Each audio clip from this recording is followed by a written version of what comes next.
20,000 rotting corpses on wooden stakes formed a perfect geometric pattern around Targovisht, their decomposing flesh creating a wall of stench so thick that hardened Ottoman soldiers vomited before they could even see the bodies. The summer heat of 1462 had accelerated the decay, and clouds of flies darkened the Romanian sky like smoke from 1,000 fires. Sultan Mehmed II, conqueror of Constantinople, the man who had brought the Byzantine Empire to its knees, pulled his horse to a sudden stop.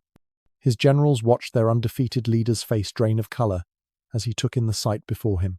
The corpses weren't random victims. They were Turkish prisoners, Ottoman soldiers, men who had served under the Sultan's own banner. Now they served as a message, arranged in concentric circles around the city, each stake precisely measured, each body positioned at the exact same height. The mathematical precision of the horror made it somehow worse than chaos would have been. This wasn't madness. This was method. As the Sultan's horse stepped backward, spooked by the wall of death, Mehmed's eyes found something that made his hands tremble on the reins. Among the forest of stakes, certain bodies had been arranged to spell out words in Arabic, personal words, words only someone who had lived in the Ottoman palace would know. The Sultan's jaw tightened as a terrible recognition dawned.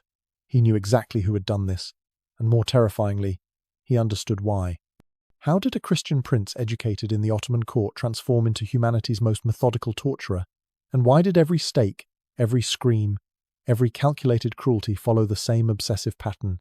To understand the arithmetic of his violence, we need to follow an 11-year-old boy into the Sultan's palace, where Europe's future monster learned that power meant control, submission meant survival, and that the only way to escape being a victim was to become something far worse than your tormentors ever imagined. The Ottoman guard's footsteps echoed down the marble corridor as 11-year-old Vlad pressed himself against the wall, knowing exactly which room they were taking him to. It was 1442, and the son of Vlad II Dracula had been in the Sultan's palace for only 3 months, but he had already learned the rhythm of this place. The morning lessons in Turkish and Islamic theology, the afternoon training in Ottoman court etiquette, and then, as the sun set over Constantinople, the education that was never spoken of in the official records. Vlad and his younger brother Radu had arrived as insurance, noble hostages to guarantee their father's cooperation with Ottoman expansion. The boys were told they were honoured guests, future allies being groomed for greatness. The silk clothes and golden plates suggested privilege. But privilege in the Ottoman court came with a price that was collected after dark. The guard's hand fell heavy on Vlad's shoulder. He didn't struggle anymore. The first week, he had fought, clawed, tried to run. They had held him down. Now he walked on his own feet, his child's mind already learning that cooperation meant less pain. Behind him, from another corridor, he could hear his brother Radu's laughter. Musical, genuine laughter. Even at 9 years old, Radu had discovered a different survival strategy. Here's where it gets dark. The Ottoman court had a tradition, the cultivation of choglans, non-Muslim boys trained for service. Officially, they were being educated in administration and military arts. Unofficially, the prettier ones served other purposes. And the sons of Vlad Dracula, with their pale skin and noble features, were considered exceptional prizes. But the worst part wasn't what they did to his body. Bodies heal. The worst part was what they did to his mind. Each night, Vlad was told this was an honor, that he was chosen, that his suffering was a gift to the empire. The doublespeak twisted through his young brain like poison. Love was pain, protection was violation, safety existed only in complete submission. The guard led him to a room where Turkish music played softly. Vlad had learned to hate that music, the way it masked other sounds, the way it continued playing no matter what happened. Years later, when he became voivode of Wallachia, he would ban all music from his court. His nobles thought it was religious piety. They never guessed it was the memory of a soundtrack he couldn't forget. That's when Vlad learned the first rule of survival in the Sultan's court. You could endure anything if you went somewhere else in your mind. While his body remained in that perfumed room, Vlad's consciousness would float up to the ceiling, looking down at the boy below like a stranger. He studied what was happening with detached fascination. The mechanics of power, the architecture of control, the precise ways a human could be broken. His tutors thought they were creating a compliant puppet prince. They had no idea they were forging a weapon. 6 years. That's how long the Dracula boys remained in Ottoman custody. 6 years of days that were bearable, and nights that were not. Radu adapted by embracing his captors, earning the name Radu the Handsome, and eventually converting to Islam. But Vlad adapted by memorizing every single thing that was done to him. Not to forget, forgetting would have been mercy. He memorized so he could reverse it, perfect it, industrialize it. The breaking point came in his 6th year. Vlad had grown taller, stronger, his voice beginning to crack with adolescence. He was becoming less interesting to his handlers, more dangerous. That's when they made a decision that would echo through history. If Vlad wouldn't submit psychologically, they would break him physically. The specific method they chose, a wooden pole, carefully shaped, surgically precise, would become his signature 40 years later. And every night for the next 6 years, the same footsteps would come for him, until the night they didn't, and Vlad discovered something even worse than being chosen, being forgotten, being powerless, being nothing. The night the footsteps passed his door and continued to Radu's room was the night Vlad Dracula was truly born, not from the abuse, but from the abandonment, from the realization that in the Ottoman system, you were either the one with power, or you were nothing at all. There was no middle ground, no safety in obscurity. He swore that night, pressing his fists against the cold marble until they bled, that he would never be powerless again. While Vlad's screams echoed through one wing of the palace, his brother Radu was learning to smile in another. The two boys had arrived together, slept in adjacent rooms for the first month, whispered prayers in Romanian when they thought no one was listening. But the Ottoman system was designed to divide as much as conquer, and the brothers soon found themselves on opposite paths through the same nightmare. Radu was 9 when they arrived, younger, softer, with the kind of beauty that medieval chroniclers would later describe in terms usually reserved for angels or women. Where Vlad's features were sharp and angular, Radu's were delicate. Where Vlad's eyes burned with barely contained rage, Radu's learned to reflect back whatever his viewer wanted to see. It was a survival mechanism as calculated as his brother's resistance, just aimed in the opposite direction. The Ottoman court recognized the difference immediately. Vlad was a wild horse to be broken. Radu was a songbird to be trained. The younger boy was given to different handlers, ones who specialized in cultivation rather than domination. They taught him that cooperation brought rewards, that beauty was power if you knew how to wield it, that the weak could control the strong by making themselves indispensable. But Radu's beauty would become his curse. By age 11, he had caught the eye of the Sultan's son, the future Mehmed II. The young prince was only a few years older than Radu, but in the palace hierarchy, he might as well have been a god. When Mehmed claimed Radu as his favorite, it meant protection from other predators. It also meant there was no escape from one. Here's what the historical records don't say explicitly, but make abundantly clear through euphemism. Radu's relationship with Mehmed went beyond friendship. The Ottoman chronicles describe them as intimate companions, using the same language reserved for recognized romantic partnerships. European accounts are more blunt, calling Radu the Sultan's boy, with all the derision that title implied. But here's where it gets psychologically complex. Unlike Vlad, who experienced his abuse as pure violation, Radu was groomed to experience his as affection. Mehmed was gentle with his favorite. He wrote Radu poetry. He promised him power and position. He made Radu feel special, chosen, loved. It was a different kind of violation, one that corrupted the very concept of care. The Sultan had special plans for the prettier brother. Where Vlad was being shaped into a weapon through trauma, Radu was being shaped into one through dependence. The plan was elegant in its cruelty: return both brothers to Wallachia eventually, but ensure their experiences in captivity had made them eternal enemies. One would hate the Ottomans but be too damaged to effectively resist. The other would love them too much to want to. The brothers' paths diverged completely by their 3rd year. They passed in corridors without speaking. Vlad saw his brother's silk clothes and jeweled daggers as badges of collaboration. Radu saw his brother's scars and burning eyes as signs of pointless defiance. Neither understood they were both victims, just of different methods.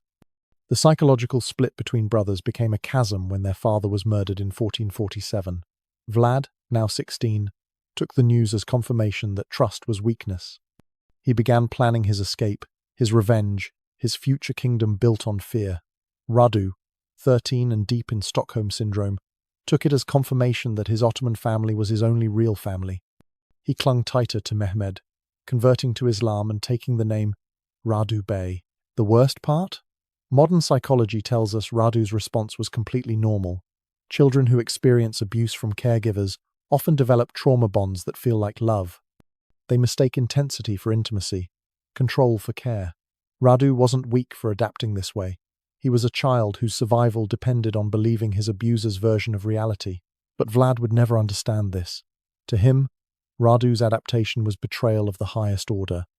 Every smile his brother gave their captors, every willing cooperation, every sign of affection for Mehmed, it all registered as treason, not just against their family, but against Vlad's own suffering. If Radu could choose to be happy here, what did that say about Vlad's choice to resist?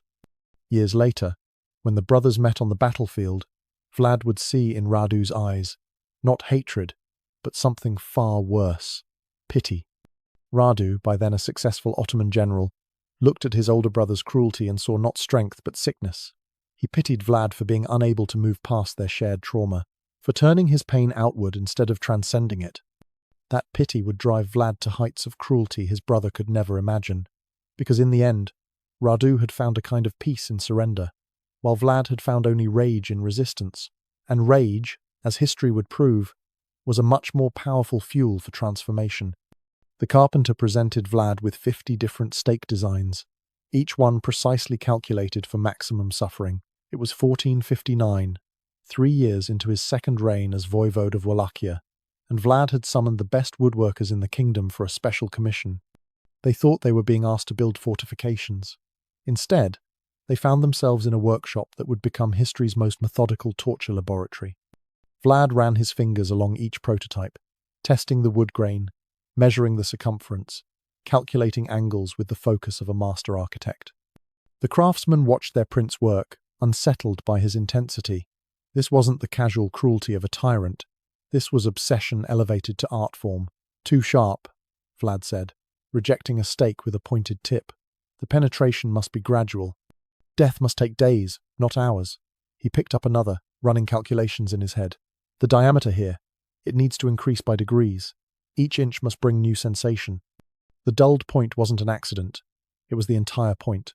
A sharp stake would pierce vital organs, bringing merciful death. Vlad's design pushed aside organs, allowing the victim to slide down slowly, gravity doing the work over excruciating days. The human body, he had learned, could survive remarkable trauma if vital systems remained intact.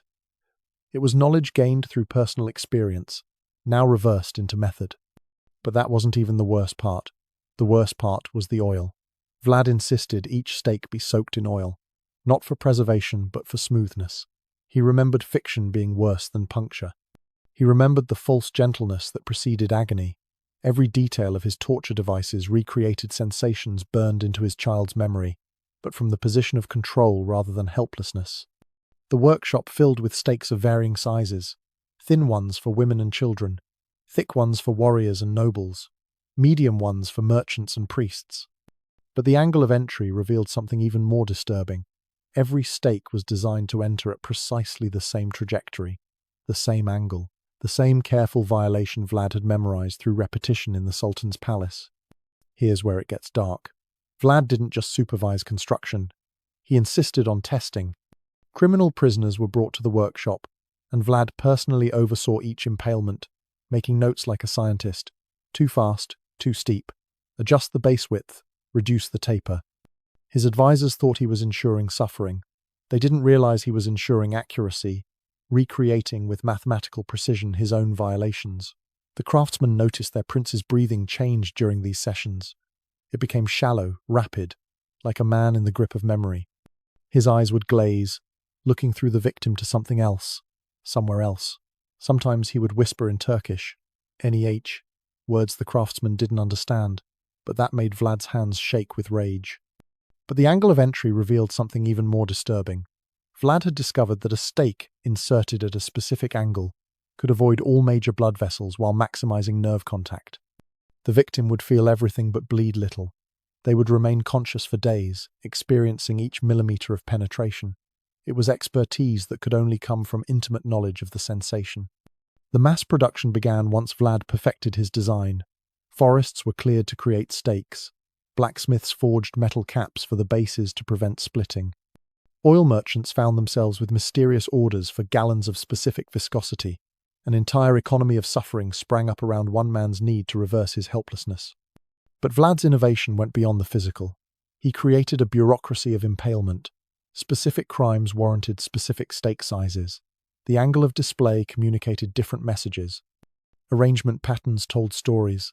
What looked like random cruelty was actually a language, one that spoke fluently of power and penetration. The psychology was transparent to anyone who knew his history. Every stake was Vlad saying, "I am no longer the one being entered. I am the one who enters." Every scream was the echo of his own, but with the roles reversed. Every victim's helpless slide down the stake recreated his own loss of control, but with him as master rather than subject.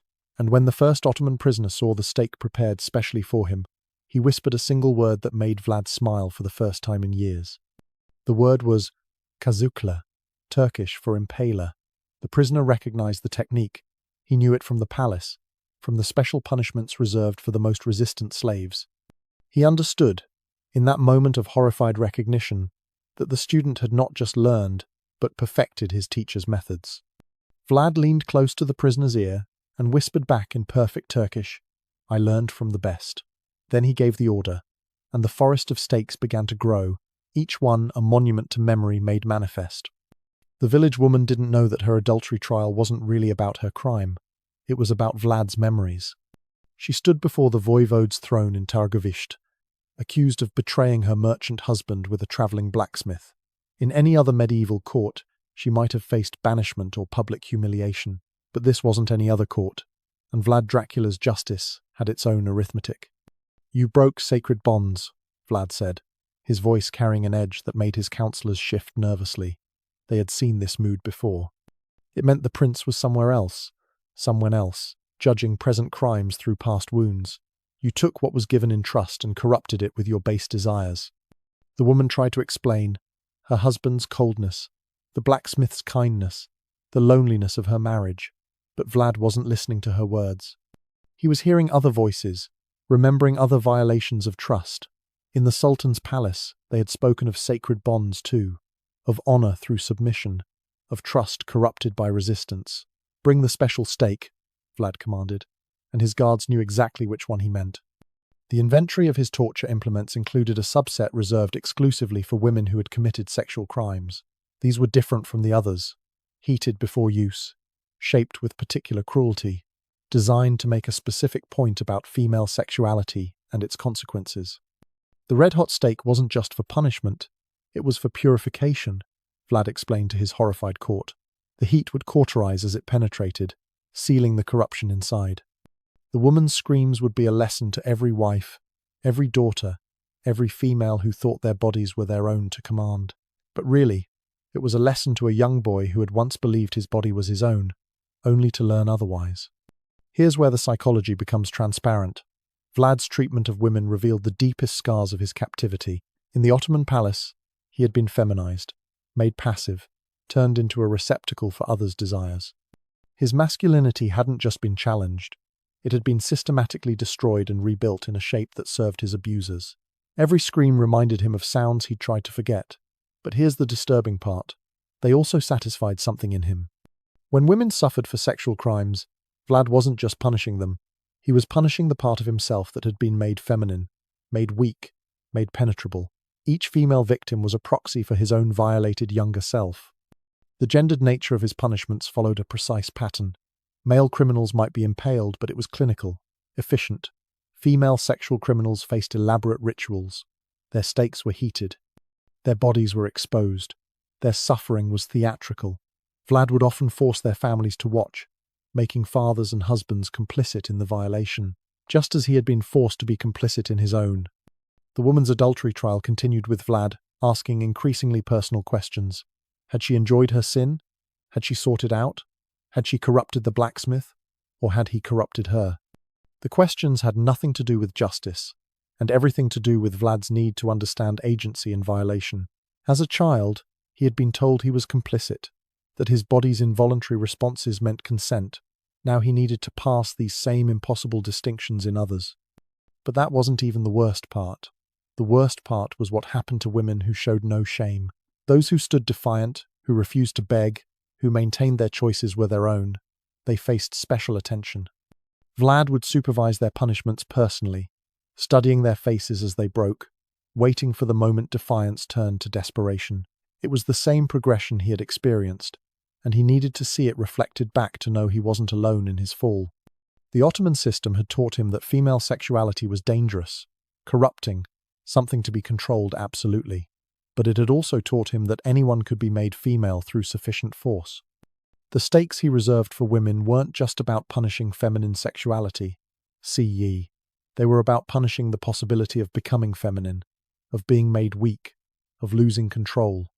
But the woman's final words before execution would haunt Vlad more than any Ottoman memory, because she knew exactly what he was. As they prepared her for the stake, she looked directly at the prince and said, "You're not punishing me for what I did. You're punishing me for what was done to you." The court fell silent. Vlad's face went white, then red. For a moment, his carefully constructed mask of royal authority slipped, and everyone saw the damaged child beneath. Then he gave an order that made even his hardened executioners pause. "Make it last a week."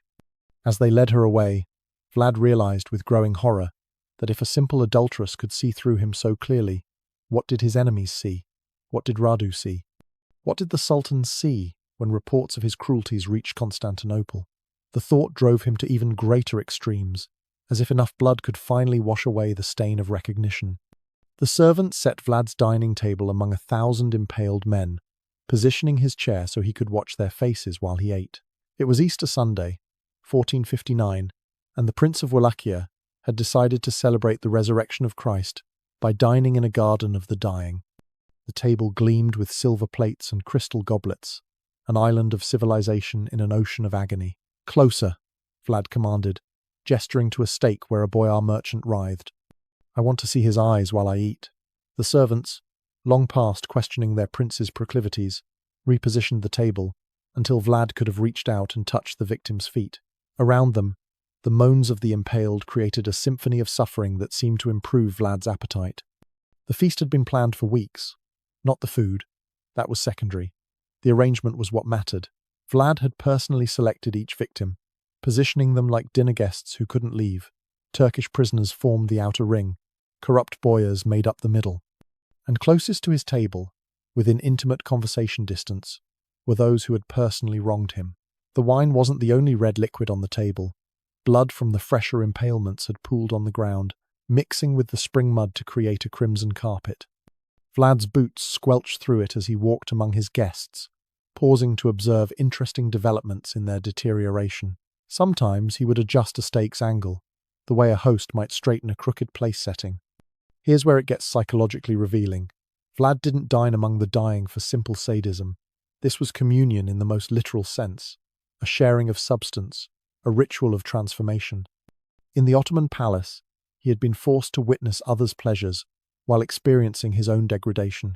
Now he reversed the formula, taking sustenance while others suffered, consuming life while surrounded by death. The nobles forced to attend these feasts reported that Vlad's entire demeanor changed during them. The usually tense, paranoid prince became almost serene. He would eat slowly, savoring each bite, his eyes moving from victim to victim like a man reading a beloved book. Sometimes he would raise his goblet in mock toasts to specific impaled men, thanking them for their company. That's when Vlad noticed one impaled man was still trying to speak. Most victims lost the ability to form words within hours, their throats too damaged by screaming. But this one, a Ottoman ambassador, who had refused to remove his turban in Vlad's presence, had managed to preserve his voice through sheer will. "Listen," Vlad commanded his dining companions, holding up a hand for silence. The ambassador's words came in gasps, timed between spasms of agony. He was reciting something in Arabic. A prayer, Vlad realized, but not just any prayer, a specific one, used in the Sultan's palace during certain ceremonies. Ceremonies Vlad remembered with crystal clarity. The prince's wineglass shattered in his grip. Blood from his palm mixed with the wine, but Vlad didn't notice. He was 11 years old again, hearing that same prayer chanted over him, being told it sanctified what was happening. The ambassador had chosen his final words specifically to wound, to remind, to drag Vlad back to his helplessness. But that wasn't even the worst part. The worst part was what Vlad did next.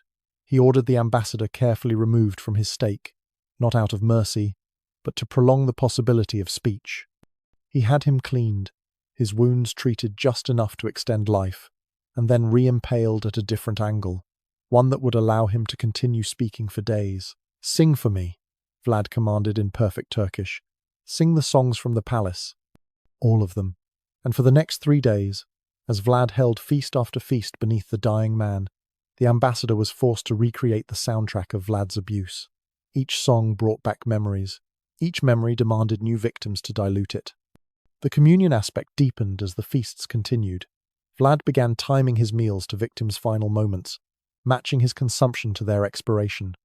He would chew in rhythm with their death rattles, swallow as their eyes went blank. It was synchronization with suffering, a dance between sustainer and sustained. As Vlad raised his goblet in a mock toast to the dying, one prisoner managed to gasp out the name of Vlad's Ottoman abuser, Inti Need, and everything changed. The name hit Vlad like a physical blow, Kadi Huseyin.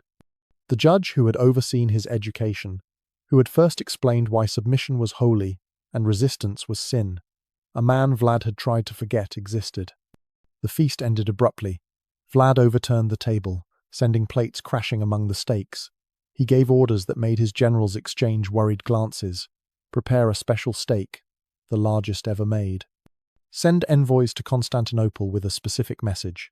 The war with the Ottomans was about to become personal in ways that would shock even a medieval world accustomed to brutality.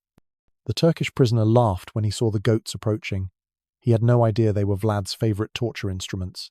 It was a nervous laugh, born of confusion rather than mirth. After days in Vlad's dungeons expecting steaks and hot irons, the appearance of farm animals seemed almost absurd.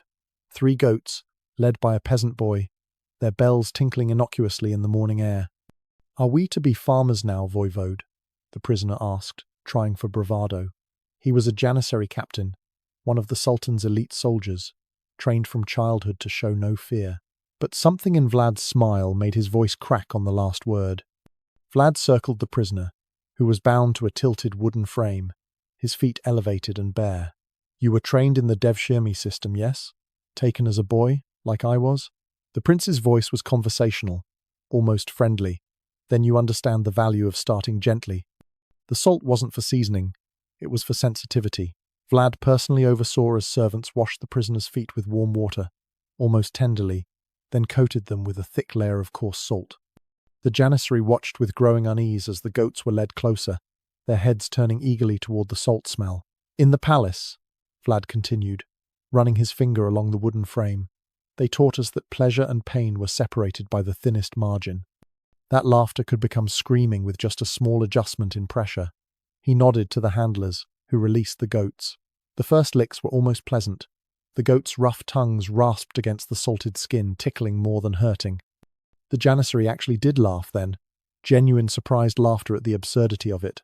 Vlad pulled up a chair, settling in like a man preparing to watch a long performance. "Tell me about your training," Vlad said conversationally. "The early years, before they made you hard, when you were still soft enough to break." By the 3rd hour, the laughter had transformed into something else. The constant licking had worn through the first layers of skin, the salt ground into raw flesh. What had begun as tickling became burning, then agony.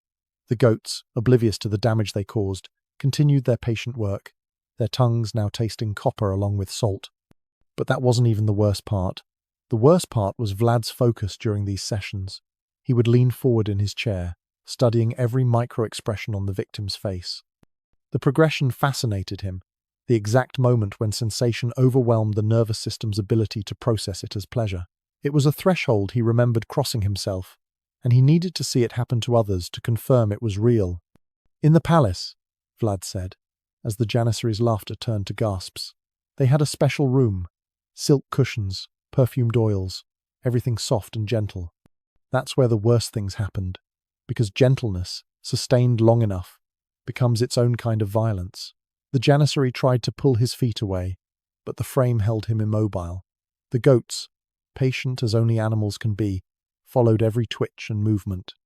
Their tongues found the spaces between his toes, the tender arch, the soft heel. Places that had been ticklish were now electric with agony. "Shall I tell you a secret?" Vlad asked, pouring himself wine from a jeweled pitcher. This particular method came from a specific memory, a game they played with the younger boys. The Sultan's kittens, they called it. Soft little tongues in the dark, except the tongues weren't always from cats. The prisoner's eyes widened in horrified understanding. Vlad smiled, satisfied that his message had been received. This wasn't random sadism. This was autobiography written in others' flesh. Every torture in Vlad's repertoire corresponded to something specific, something personal, something that had been done to him, reimagined from the position of power. But when one prisoner whispered, "I know why you watch so closely," Vlad ordered something that made even his own soldiers look away. The goats were removed, the prisoner's flayed feet wrapped in silk, the same silk used in the palace. Then, Vlad himself knelt before the frame, leaning close to whisper in Turkish, "You want to know why I watch? Because I'm waiting to see my own face. The moment when you become me, and I become them, when the circle closes." He ordered the prisoner's feet recoated with salt mixed with honey. The goats were brought back, along with their kids, younger animals with softer, smaller tongues. "We'll start again," Vlad announced, "from the beginning. And this time, I want you to laugh. Laugh like you mean it. Laugh like your life depends on it." Because in Vlad's court, it absolutely did. Those who broke too quickly were impaled. Those who resisted too long were impaled. But those who performed their suffering just right, who gave Vlad the exact progression of degradation he needed to see, sometimes they lived, broken but breathing, to spread the word of what happened in Wallachia to those who defied the Impaler. The massive copper cauldron arrived in pieces, and Vlad personally supervised every measurement of the head holes. The metalworkers from Brasov had followed his specifications exactly, a vessel large enough to hold 3 men, with precisely measured openings in the lid. Vlad ran his hands along the smooth copper, testing the fit of the custom lid, adjusting the placement with an architect's precision. "The holes must be exact," he told his master craftsman. "Too large, and death comes quickly from the steam. Too small, and the neck is crushed before the cooking begins." He demonstrated with his own neck, showing how a man's head should protrude just enough to remain above the waterline, forced to watch his body boil. It had taken 6 months to perfect the design. The first attempts had failed, victims dying too quickly, or the apparatus collapsing under the weight of struggling bodies. But Vlad was patient. This particular device held special significance, recreating a very specific nightmare from his Ottoman years. The cauldron's first test came with 3 Byzantine merchants who had tried to cheat on their taxes. Vlad attended personally, directing servants as they filled the vessel with water and stoked the fires beneath. The merchants were stripped, their necks fitted through the holes in the lid, their heads protruding like grotesque flowers from a copper garden. In Constantinople, Vlad explained to his horrified court, they had baths, beautiful marble baths where the water was heated just so, where young boys were brought to be, cleaned, purified, prepared. His voice took on a distant quality. The water started warm, pleasant, even. That was the cruelest part. The screaming only lasted for the first minute. After that, the human throat simply couldn't sustain such volume. What remained were gasps, whimpers, the sound of air bubbling through destroyed vocal cords. Vlad leaned close, studying the progression of agony across the merchants' faces, comparing it to memories etched in his mind. But the physical torture was only half the design. Vlad had added his own innovation to the ancient method. As the water heated, he had specific items added to the cauldron. Papers from the merchants' fraudulent dealings, coins they had stolen, personal effects that told the story of their crimes. They were literally stewing in their own corruption. That's when Vlad introduced the second part of the punishment. He had the merchants' families brought to the courtyard, not to watch, but to participate. Each family member was given a ladle and forced to stir the cauldron, to literally have a hand in their relative's execution. It was collective punishment, refined to its cruelest edge. "You see," Vlad explained to a visiting diplomat who had turned green at the spectacle, "in the Sultan's palace, they made us complicit in our own degradation. They made us thank them for it, beg for it, even.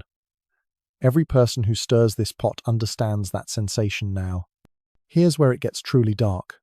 The cauldron wasn't just for execution, it was for transformation. After the merchants died, their bodies were left to cook completely. The resulting substance, thess saliate, was then used in ways that made even medieval chroniclers reluctant to record details. Some victims were forced to consume it. Others had it applied to wounds. It was recycling cruelty, making each victim part of the next victim's torment. The precision of the head holes revealed Vlad's deepest obsession, the separation of mind and body during trauma. In the cauldron, victims experienced their own destruction while their consciousness remained intact, forced to witness what they could not prevent.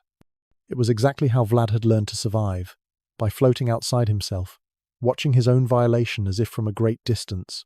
But Vlad had discovered something his Ottoman tormentors hadn't intended to teach, that separation could be weaponized. If you could force someone to watch their own destruction while preventing them from the mercy of unconsciousness, you created a special kind of suffering, one that attacked the soul as much as the flesh.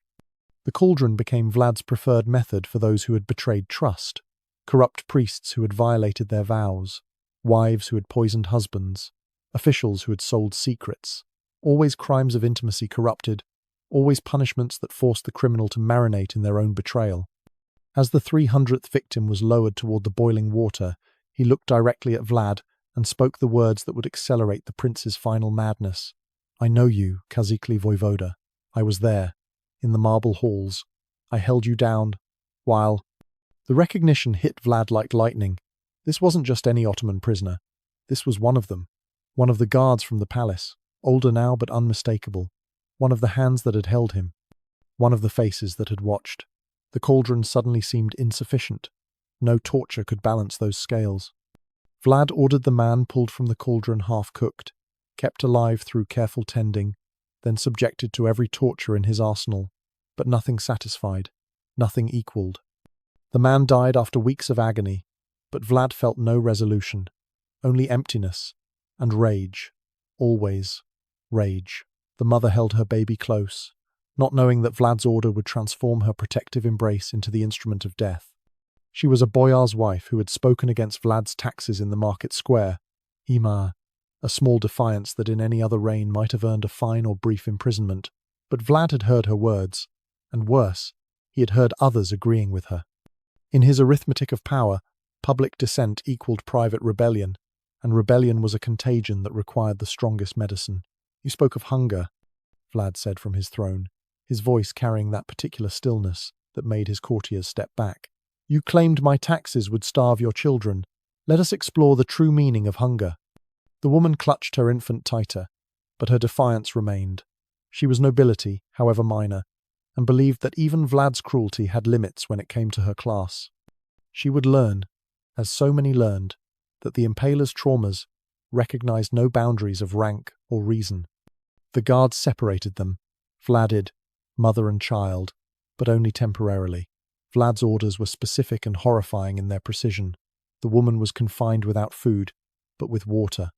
The isolation lasted days, each one calculated to break down not just physical resistance but maternal instinct itself. Hunger, Vlad knew from experience, could make anyone betray their deepest principles. The preparation took 3 days. 3 days of starvation while the woman could hear her baby crying from another room. 3 days of her body eating itself, while her mind consumed itself with worry.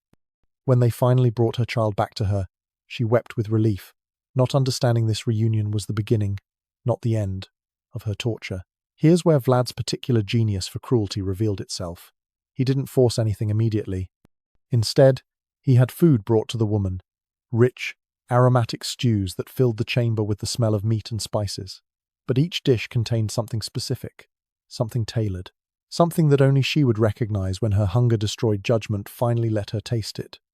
The psychological aspect was what fascinated Vlad. In the Ottoman palace, they had played similar games with the young hostages, making them complicit through starvation, through need, through the manipulation of basic instincts.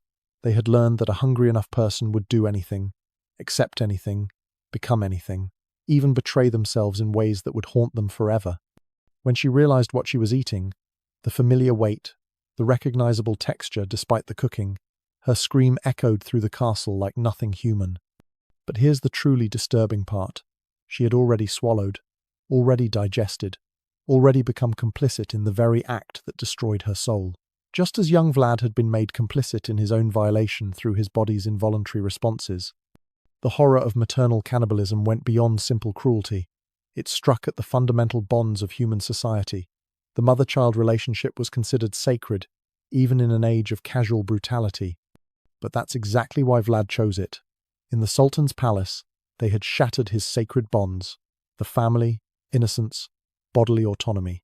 Now, he returned the favor by shattering others. But that wasn't even the worst part. The worst part was what Vlad did with the knowledge afterward. He didn't execute the woman immediately. Instead, he released her, knowing she would have to live with what she'd done.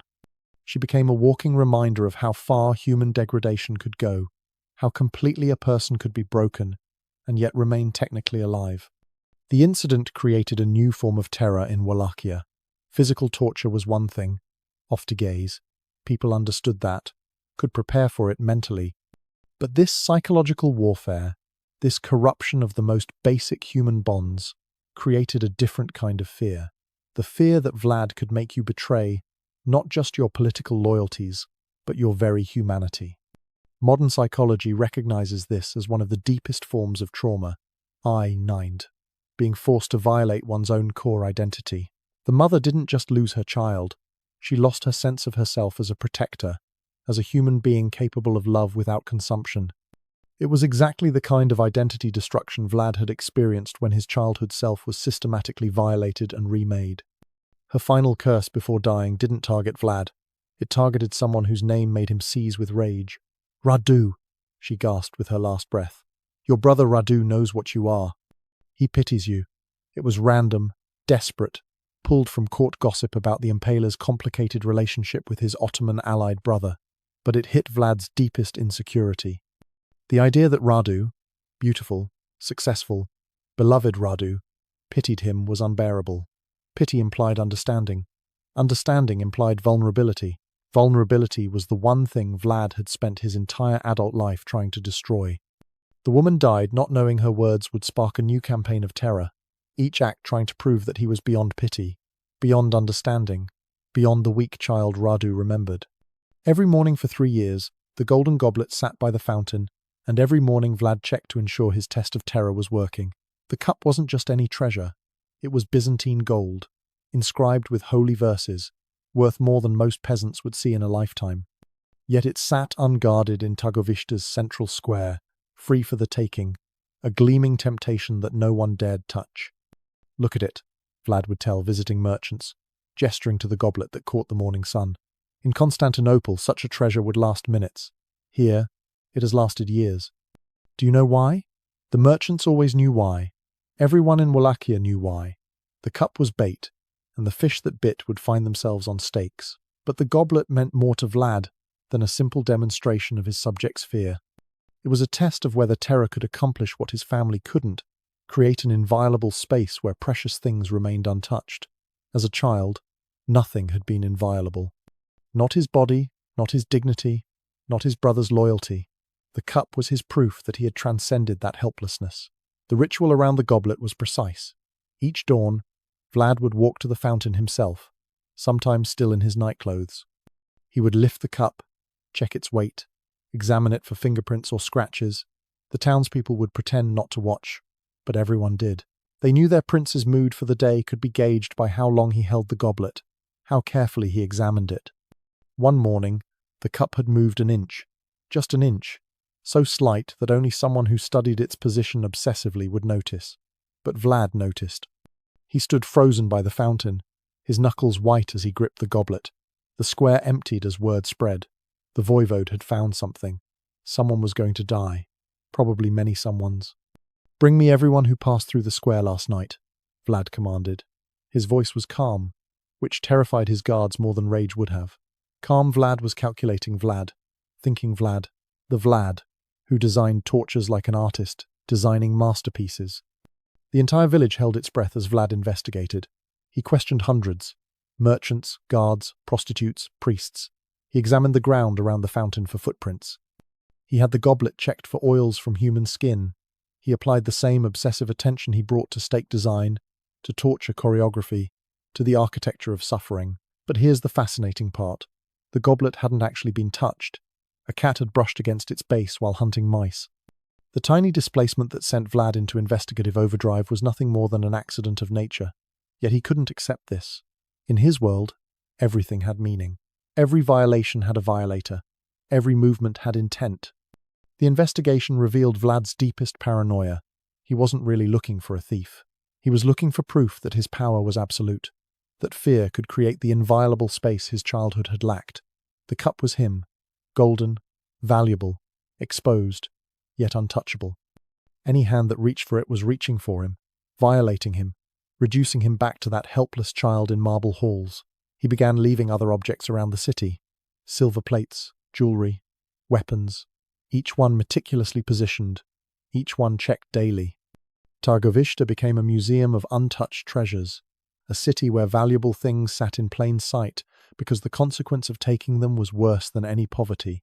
It was Vlad's paradise, a place where power had finally made things sacred through terror. The psychological weight of the untouched cup pressed on everyone. Children were taught to avert their eyes when passing the fountain. Merchants made wide circles around it. Even animals seemed to sense the danger radiating from that golden surface. It became more than an object. It became a symbol of Vlad's transformation of trauma into power. But that wasn't even the worst part. The worst part was what the cup revealed about Vlad's inner world. He needed external proof that he was no longer touchable, no longer violable. Every day the cup remained in place was a day he wasn't that child in the palace. But this also meant every day required verification. The trauma wasn't healed. It was just held at bay by constantly checking, constantly testing, constantly proving. When Vlad finally discovered who had touched the goblet, the revelation connected to his Ottoman past in ways that shattered his last grip on sanity. It wasn't the cat he eventually blamed. Through his obsessive investigation, he had discovered that a young boy, a street orphan, had been sleeping near the fountain.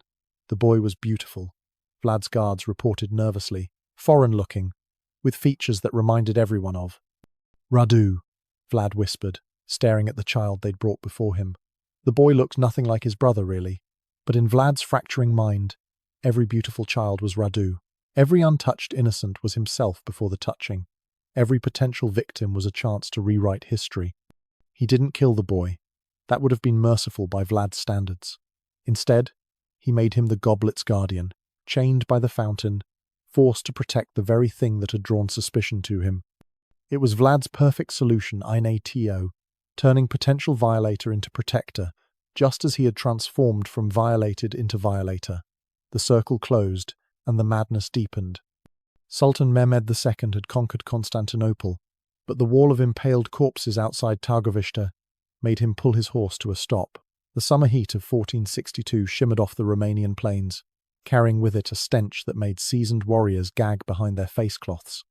The Sultan, who had ordered the deaths of thousands, who had watched cities burn without flinching, felt his stomach turn as the full scope of Vlad's creation became clear. 20,000 bodies, not scattered randomly across a battlefield, not piled in mass graves, but arranged, orchestrated, composed like a symphony of suffering, where every corpse was a note in Vlad's mad opera. The outermost ring consisted of common soldiers, their bodies already desiccated by the sun. Moving inward, the circles grew more elaborate. Non-how, officers, then commanders, then captured nobles, each ring elevated slightly higher than the last. Allah preserve us, one of Mehmed's generals whispered, making a sign against evil. The arrangement wasn't just methodical, it was artistic. The stakes grew progressively taller toward the center, creating an amphitheater of agony. At the very heart, on the tallest stakes, were figures in Ottoman court dress. Not soldiers, but civilians, merchants, tax collectors, diplomats who had made the mistake of entering Vlad's territory. The smell hit the Ottoman army first. Not just death. Armies knew that smell. This was different.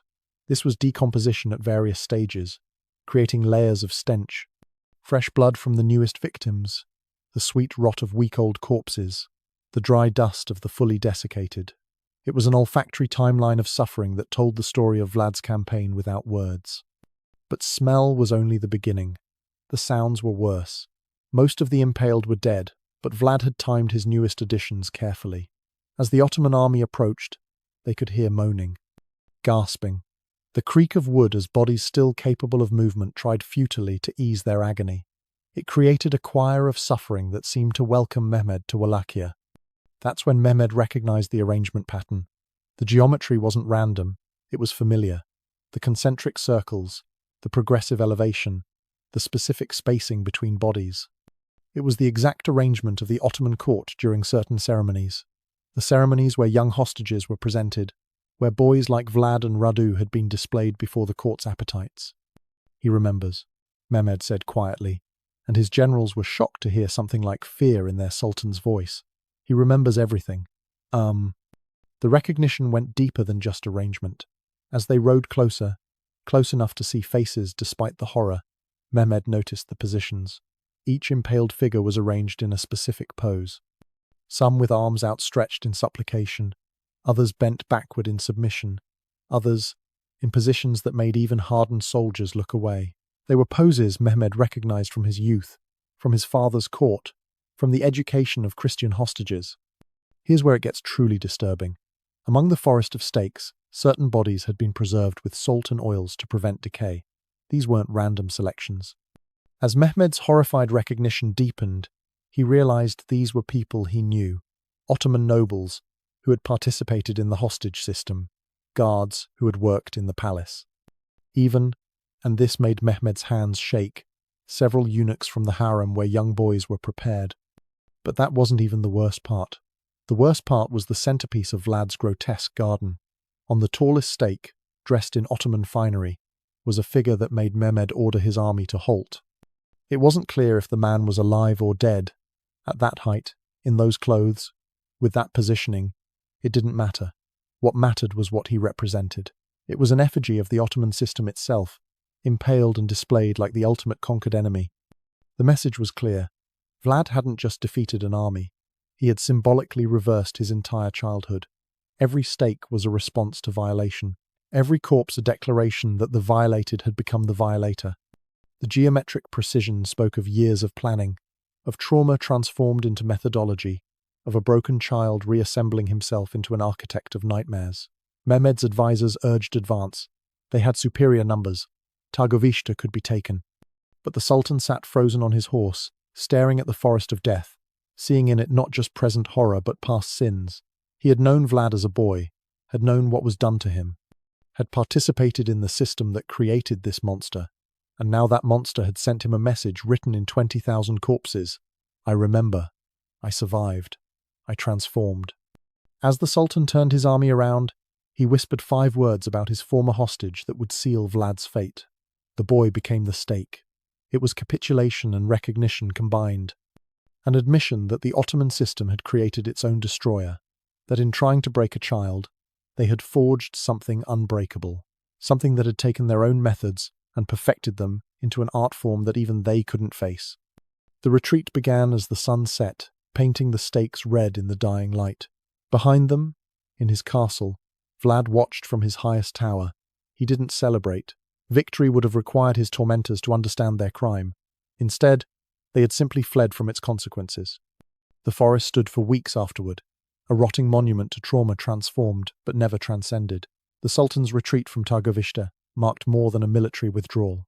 It was the moment Vlad's transformation reached its terrible completion.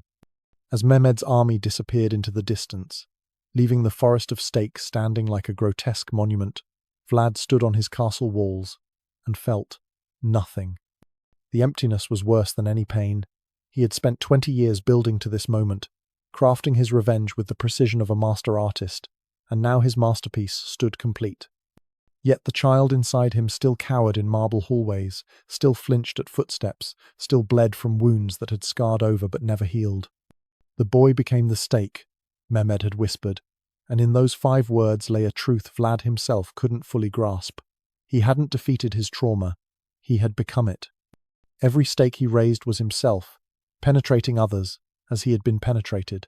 Every scream he orchestrated was his own, echoing across decades. He had transformed from victim to perpetrator, but the transformation was not transcendence. It was simply trauma, changing shape, finding new hosts, spreading like a disease from the violated to their violators. The numbers tell their own horrible story. Historians estimate Vlad killed between 40,000 and 100,000 people during his various reigns. If we take even the conservative estimate, that's 40,000 attempts to rewrite history. 40,000 times he placed himself in the position of power rather than powerlessness. 40,000 screams trying to drown out the memory of his own. And yet the memories remained, as sharp as the stakes he so carefully crafted. Modern psychology has a term for what Vlad experienced: trauma reenactment. Victims of severe abuse, especially childhood sexual abuse, often compulsively recreate their trauma scenarios but with reversed roles. They become the aggressor rather than the victim, seeking control over experiences that once controlled them. But the reenactment never heals the original wound. It only spreads the damage, creating new victims who may themselves become perpetrators, continuing the cycle. In Vlad's case, the reenactment was elevated to an industrial scale. He didn't just recreate his abuse, he systematized it. The stakes weren't random implements of torture, but carefully designed instruments that recreated specific sensations. The elaborate tortures weren't just cruel, they were autobiographical. Every method told the story of a specific night in the Sultan's palace, a particular violation, a moment when young Vlad learned that power meant the ability to penetrate others against their will. His death, when it came in 1476, was almost anticlimactic. Caught in ambush, beheaded by Ottoman forces, or rival nobles, re-thousand. The accounts vary. But the manner matters less than the meaning. In his final moments, Vlad was reduced again to what he had always feared being: powerless. No stakes could save him. No elaborate tortures could reverse his fate. He died as he had lived, violently, suddenly, with his body violated one last time as his head was sent to Constantinople as a trophy. But here's the truly disturbing epilogue. Vlad won. Not the military campaign. The Ottomans continued their expansion. Not even his personal revenge. His tormentors mostly died natural deaths. But he won the transformation from footnote to legend, from victim to monster, from the violated to the violator whose name would echo through centuries. He became the stake, not just using it but embodying it, turning himself into an instrument of penetration that would pierce through history itself. Today, we remember Vlad as Dracula, as a monster, as a symbol of medieval cruelty. We rarely remember him as an 11-year-old boy trembling in a palace corridor, learning that his body was not his own. We focus on the stakes he raised rather than the violations that created his need for them. We count his victims without recognizing that the first and most thoroughly destroyed victim was Vlad himself. In the end, Vlad spent 6 years as a hostage, and 40 years trying to escape that palace. Naughty. But he never left that corridor, never stopped hearing those footsteps, never stopped being that terrified 11-year-old boy with his back against the wall. Every stake he raised was an attempt to pin down his past, to fix it in place where he could control it. But trauma, like blood, always finds a way to flow. And Vlad's trauma flowed through the veins of history, staining everything it touched, ensuring that the boy who became a monster would be remembered forever, not for who he was, but for what was done to him and what he did in return. The forest of stakes at Targovishta eventually fell, wood rotting, bodies returning to earth, but their shadow remains, reminding us that the worst monsters are not born but made, shaped by hands that never consider what their touch might create. In trying to break a child, the Ottomans forged a weapon that would turn their own methods against them. In Vlad the Impaler, we see not just medieval cruelty but the eternal truth that trauma doesn't disappear. It transforms, finding new shapes, new victims, new ways to perpetuate the cycle of violation until someone, somewhere, finally finds the courage to say, enough.